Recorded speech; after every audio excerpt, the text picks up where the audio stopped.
자, 안녕하세요. 오늘도 중국 황제의 서화설화에 대해서 말씀드릴 조민환 교수입니다.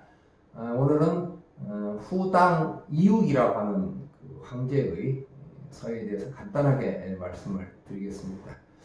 이육은 또 중국 어떤 역사를 통해 본다면 또 전족이 이육 시대로부터 시작했다라는 그런 말이 또 있습니다. 이육은 대단히 글씨도 잘 썼고 또 음력에도 뛰어났고 또 그림도 잘 그렸던 역시 예술가적 재질은 풍부했지만 그러나 황제로서는 무능력했던 그런 인물로 알려져 있습니다. 일단 여러분들이 보시고 있는 그 화면은 이육의 글씨입니다.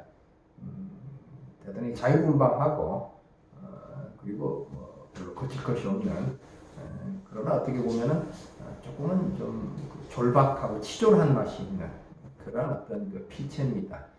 일반적으로 황제의 글씨가 때로는 엄정하고 때로는 어떤 절제된 그런 어떤 모습을 띠고 있는데 이육의 글씨는 그런 점과는 좀 거리가 먼 그런 글씨체인데 이런 글씨체는 나름대로 또 이육이라고 하는 황제의 또 어떤 성격을 또 반영해주는, 즉 다른 식으로 말하면 황제로서 좀 역량이 부족한 어떤 그런 부분이 있습니다.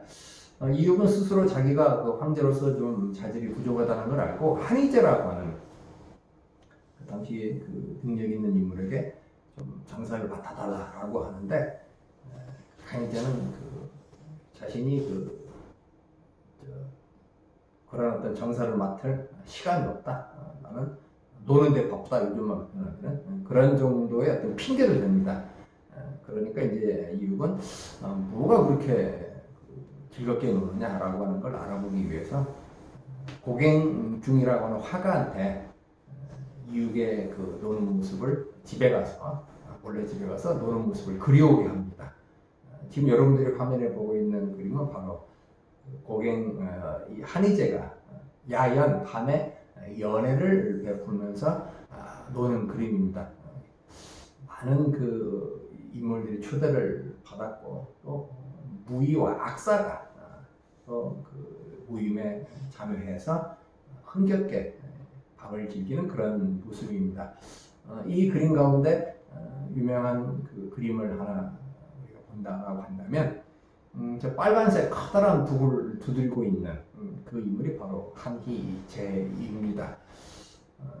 그리고 이제 왼편에 손뼉 쥐고 있고 그리고 손뼉 쥐고 있는 인물 바로 여성 옆에 또 엉덩이 춤 비슷한 그런 춤을 추고 있는 무의가 그려져 있습니다. 무슨 노래를 저렇게 부르면서 무슨 노래를 부르길래 저렇게 엉덩이 춤을 추면서 흥겹게 하고 흥겹멈칫스럽게 그려졌는지 좀 궁금하기도 합니다. 그 다음 그림은 지금 여러분이 보시는 그림은 이제 한희제가 이렇게 길다란 평상 같은 데 앉아서 차를 한잔 마시면서 그러면서 이제 왼편에 있는 여자 악사가 켜는 비파 소리를 비파로 연주한 음악을 듣는 그런 전경을 그린 그림입니다. 이거 역시도 무슨 악곡을 하고 있는지 역시 궁금합니다. 어쨌든 이렇게 한희제는 밤에 연애를 베풀면서 돈이라고 바빠서나 정사 못하겠다라고 거절하고 결국은 이육은 즉 후당은 결국 망해버리는 그런 어떤 역사가 펼쳐집니다. 지금까지는 이제 후당, 즉 송대 이전의 어떤 황제들의 서화설화에 대해서 살펴봤습니다. 그러면 지금부터는 송대 황제의 서화설화에 대해서 살펴보도록 하겠습니다. 송대에는 이 휘종이라고 하는, 물론 이제 송은 이제 북송과 남송으로 이렇게 갈라지게 되는데 이 휘종은 이제 북송대의 황제로서 잠깐 보시면은 서예가로서 중국 서예사에서 대단히 탁월한 역량을 가진 것으로 평가받는 인물 그 휘정의 어떤 서체를 수금체라고 이렇게 이야기를 합니다. 그건 나중에 또 자세히 말씀드리겠습니다. 그 다음에 이제 또 대단히 뛰어난 그 화가로서 휘종, 그리고 또 차의 또 대가입니다. 그래서 스스로 자기가 대관다론, 대관은 이제 손휘종의 그 연호 중에 하나입니다. 그 대관이라고 하는 연호를 썼던 시절에 차에 대해서 이렇게 논한 그 대관다론이라고 하는 차 이론서를 펼쳐냅니다. 그 다음에 이제 또 휘종은 또 태우석을 그렇게 또 사랑을 했습니다. 그래서 이제 우리가 정원이라고 하면은 황제의 그런 어떤 정원으로서 황가 정원이 있고, 그 다음에 일반 그 또 백성 또는 그 신하들의 정원이 있는데, 이 휘종 같은 경우는 또 이 황가 정원을 직접 꾸미기도 했던 그런 이제 정원을 꾸미는데, 특히 이제 그 중국 정원의 핵심적 그 기물 중에 하나는 바로 태우석입니다. 태우라고 하는 그 호수의 밑바닥에 있는 그 돌, 구멍이 숭숭 뚫린, 여러분들이 중국을 가시면 정원에서, 중국 유명한 정원에서 흔히 볼 수 있는 이 또 태우석의 또 일가견이 있는 또 인물이기도 합니다. 황제만 아니었으면 정말로 세계 역사에서 정말 뛰어난 예술가로서 평가받을 수 있었던 이 휘종.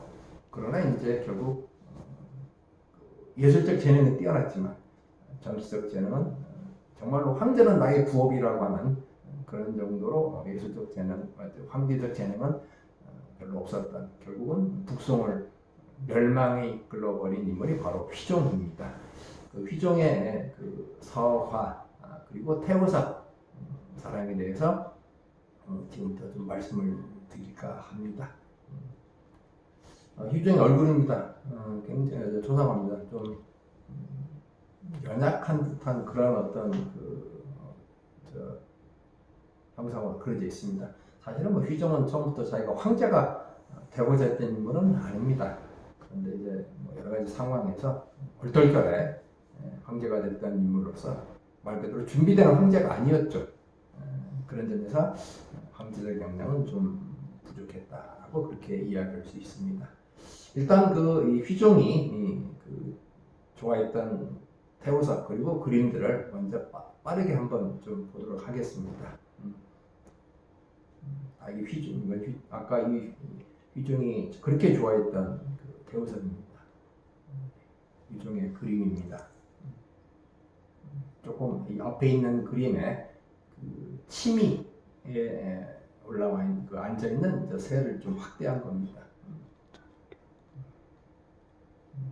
휘종의 그 앵무새를 확대한 겁니다.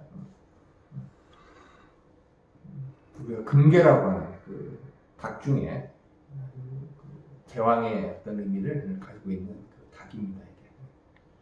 그 다음에 또 휘종은 그 앞서 그 말씀드린 차의 대가인데, 신하들과 함께 베트남 굴 밑에서 차를 한 잔 마시는 그 전경을 그린 그림입니다. 이게 전부 휘종이 그렸다라고 하는, 물론 이제 뭐 화운이 그렸다라고 하는 그런 어떤 그 평가도 있지만, 일단은 뭐 휘종이 그린 걸로 그렇게 알려져 있습니다. 휘종 스스로가 이렇게 신하와 더불어 또 무심을 검은 거죠. 검은 거를 켜고 있는 그 두 사람이 지금 그걸 감상하고 있는데, 빨간색 옷을 입은 인물에게 우리가 주목해서 볼 필요가 있습니다. 이 휘종의 수금체 글씨입니다. 확대한 이런 식으로 휘종은 서화, 다, 악기, 검곡 등등 정말 그 탁월한 장기를 가졌지만, 황제는 나의 부업이라고 일컬어지는 그런 어떤 정말 황제로 무능한 그런 인물이었다라는 걸 말씀드리고, 일단 이번 강의는 마치겠습니다. 감사합니다.